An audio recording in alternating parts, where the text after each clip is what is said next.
Here is Sailor Studio 373, and this is a nice, light, dusty purple that looks exactly like the swatch. It gives a very consistent tone across papers and has no problems showing the shading. On non-fountain pen friendly paper, it is a solid performer in both tone and being well behaved, with no issue of getting deep into the paper. The pen for today is a Retro 51 Tornado. And now that we know my opinion on this ink, let's see how I got there by looking at the first writing sample done on Clairfontaine.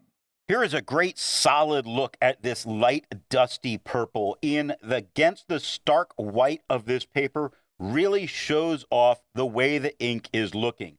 No feathering, no spread, really nice shading going on, which is easy to find when you look at which on the second line, where the W is lighter than the HI. The C lightens up again, but the H at the end is the darkest tone.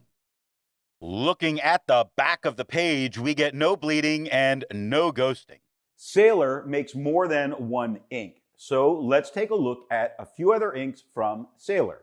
Here is Sailor Studio 160. Here is Sailor Bungu Box Melancholic Gray. Here is Sailor Manyo Sakura. Here is Sailor Studio 770. The second writing sample is done in a Portage Reporter notebook. Here we can see we have the same tone as the Clairfontaine. Does not feather, does not spread, does shade just as well as it does on the Clairfontaine, really doing its part to look good. Take a look at part on the first line where the PA is a nice mid-tone. The R lightens up a bit, but that T at the end, very dark. Great looking dusty purple. Looking at the back of the page, we get no bleeding and no ghosting. There's a lot to be learned by doing multiple chromatographies. The one on the left is done the way it's supposed to be done. A line of ink is put down to immediately put into water to show the separation of those colors making the ink. Now the one on the right is marked with a D. This is allowed to dry for 10 minutes before it's put into water. The third writing sample is done in a national brand Steno notebook. Here we can see the same tone as the Clairfontaine. It does not feather, does not spread, does shade just as well as it did on the Clairfontaine. I would have expected this to have a little bit of tone shift from being on toned paper. It did not. It shows that this, while being a lighter, dusty purple, is still an opaque ink. Looking at the back of the page, we get no bleeding and no ghosting. Resistance tests are done to see how well this ink can be expected to perform on the page, and more importantly, how hard it may be to clean from your pen. Now, the smear is allowed to dry for 3 days before testing it. In the upper left, you can see where there is highlighter. In the upper right, that is pen flush. The lower left has a 1/3 bleach solution, and the lower right has plain old water. The next writing sample is done in a Rhodia notebook. Here we can see that we have the same tone as the Clairfontaine.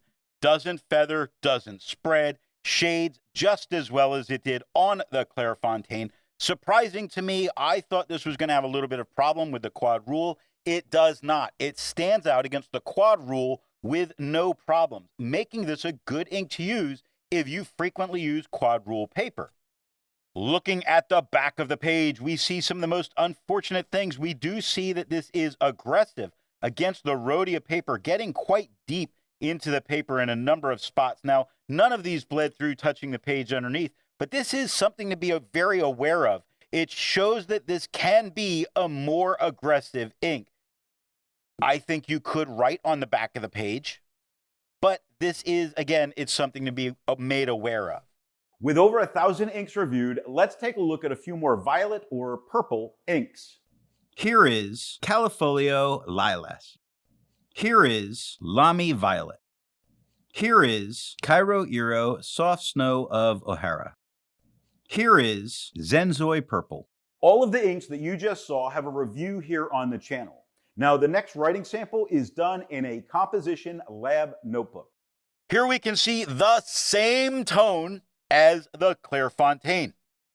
Now, noticeably, there's much more of the lighter tones, but it's still all the same tones with no feathering, no spread, still shades, though nowhere near as good as it did on the Clairfontaine. All of the good qualities are still there, and it is still standing out against the quad rule without any kind of a problem.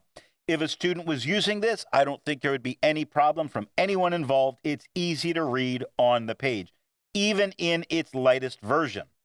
Looking at the back of the page, we get no bleeding and no ghosting. While it's nice to see inks that are in the same color family, I prefer to find inks that complement the color on the page. Here is Ackerman, their number 28. Here is Mont Blanc Oyster Gray. Here is Cairo Iro Cherry Blossom of Kieg. Here is Vinta Hannah. The best way you can support this or any channel that you like watching is to alert the retailer of where you saw the product at time of purchase. Now, the last writing sample is done on 20-pound copy paper. Here we can see that we get the same tone as the Clairfontaine. Not always something that's going to happen when it comes to this paper, but it does happen. Now, there's no real feathering going on, and there's only the slightest bit of spread, the type of spread that you would expect when you get onto the copy paper, and probably a little less than you would generally expect. This is performing exceedingly well. It still shades, which is not something that you go into this ink or into this paper truly expecting. Take a second and look at second, where the the SECON, bit lighter. Beginning of the D is a bit lighter, but then it gets much darker at the downstroke of the D. Part of the nice thing happening here is the P in part is a little bit darker than the R in the middle, the ARR, but the T at the end is much darker. Looking at the back of the page, you see that it does have quite a bit of ghosting. It does get quite deep into the paper. The amount of ghosting and deep into the paper means I would not be writing on the back of this page, but none of it bled through touching the page underneath. So what nib and pen do I think are going to give the best writing experience with this ink? The Retro 51 Broad is a medium flow pen. It gives a great tone and shading occurring on all the papers. Off camera, I tried this in a wet fine, and the tone darkened slightly while keeping the shading. Now, I would call this a dealer's choice because while the tone can change a little bit, the tone it gives always is very nice and it always shades. So ink up that favorite pen and enjoy.